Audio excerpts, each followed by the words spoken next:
رسول اللہ صلی اللہ علیہ وسلم جب مدینہ تشریف لائے تو پہلے اپنی نانہال اترے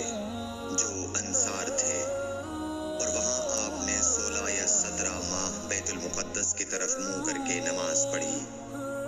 اور آپ کی خواہش تھی کہ آپ کا قبلہ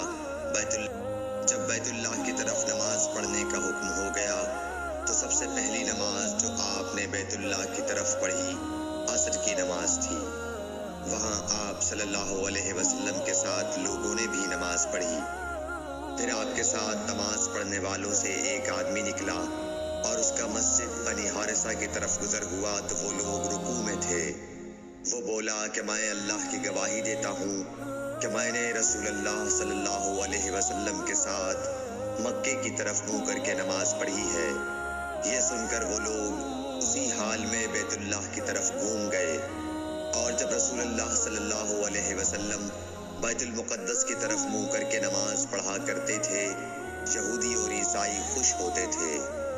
مگر جب آپ نے بیت اللہ کی طرف منہ پھیر لیا تو انہیں یہ امر ناگوار ہوا۔ زہیر ایک راوی کہتے ہیں کہ ہم سے ابو اسحاق نے برا سے یہ حدیث بھی نقل کی ہے کہ قبلہ کی تبدیلی سے پہلے کچھ مسلمان انتقال کر چکے تھے، تو ہمیں یہ معلوم نہ ہو سکا کہ ان کی نمازوں کے بارے میں کیا کہیں۔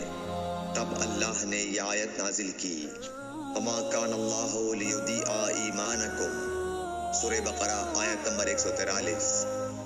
صحیح بخاری حدیث نمبر 40۔